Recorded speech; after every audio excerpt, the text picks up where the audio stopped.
Tim Hardaway Jr. from the corner out of the timeout. Drains it from distance. Jalen Duren with a block. Open in the corners, Malik Beasley, and he triples. Iron to Asar Thompson, way up to Tim Hardaway Jr. for a slam. Side for Dennis Schroeder. Schroeder into the corner to Hardaway Jr. for a long gun. It goes! Schroeder against Mitchell, who's playing with 5 fouls. He'll step back and fire and fill it up! The shot of the night right there. 129 to 118. A swipe by Asar. Took his time to the rim, threw it down. Hard-fought game and a great victory for the Pistons here, playing without stars Cade Cunningham and Tobias Harris.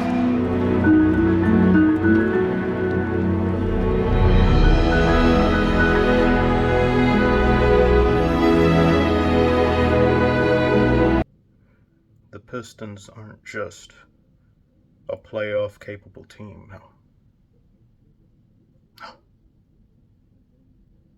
They're so much more than that now. They are a solid second-round playoff team. You may regret that.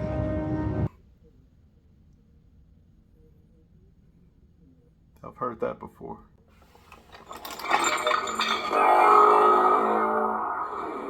The 23-24 season was unlike any a team had ever experienced in sports history. Not only was I pushed to my limits, I died numerous times. Who you see and hear every day is just a clone. 10th clone, I might add. A clone of a man whose hopes and dreams, like the ribcage of Sabonis, were crushed under the hooves of Darth Mule. The sheer amount of failure became so unfathomable, I started to question whether a soul from Detroit would be allowed to enter heaven. Then I thought maybe this suffering was all for a reason. And yes, it was. The 5th pick, for the 3rd year in a row. But like Maya Angelou said, still I rise. Oceans of commissioner blood may have been spilt, but it didn't stop me from firmly planting my feet into the ground and shouting to the heavens, "We will be better this year." And they called me a madman. Though admittedly I said this because I believe in law of averages. Getting struck by lightning is one thing, but 2 of them shits back to back, I'd start thinking I must owe God some money. But he didn't just decide to answer my prayers, no. He's glazing me.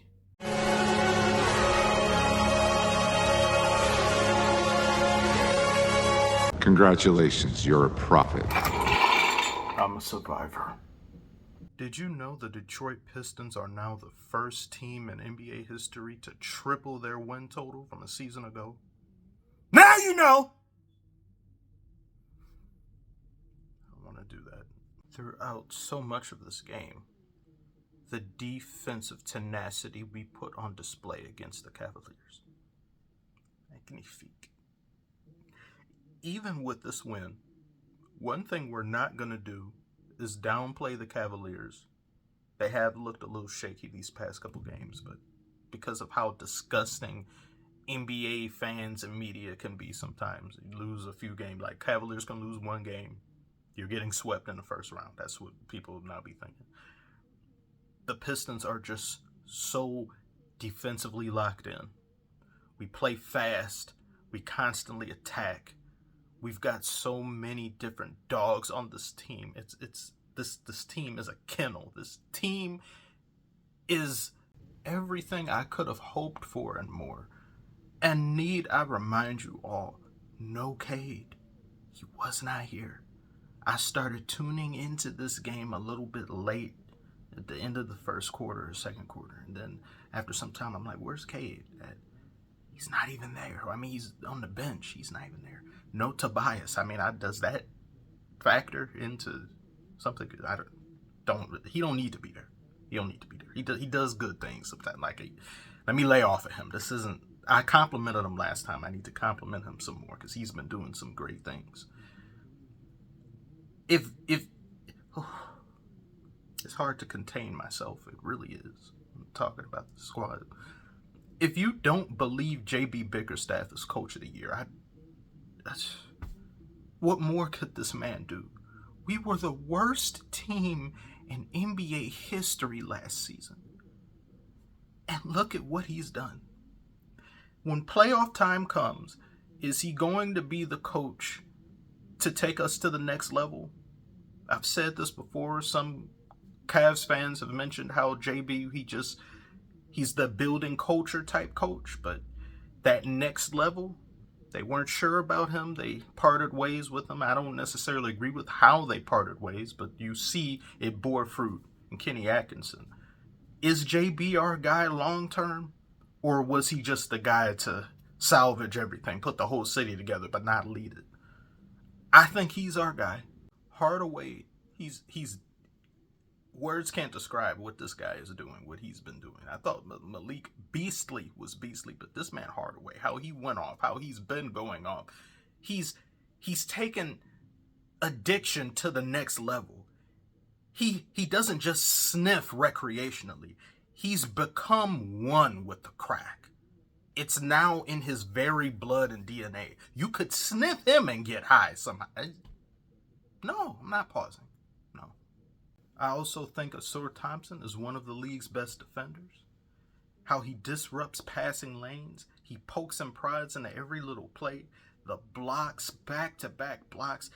This is the defensive identity that's all about Detroit. You know what I really like about the NBA is from team to team, even if time goes by, there's this reconstitution of what made us great in the first place, and it seldom changes. You don't see one iteration of a team being vastly different from the first iteration. Some of those embers still carry on. The Detroit Pistons of old, bad boy Pistons, the going to work Pistons, defense was the beginning and end of our identity. And I believe more so than anything, especially given today's NBA. I know there's offensively brilliant people. Defense is just a lost art. And when you look at the Cavaliers and you see how beautifully constructed that team is, you see how well Evan Mobley plays off of different people being Donovan Mitchell. You've got Jared Allen, who's in the post, who's always just someone to look out for. That he is a massive deterrent from anybody thinking they're just going to run down the lane and get some over him. And to be able to contend with that, to be able to match brilliance like that,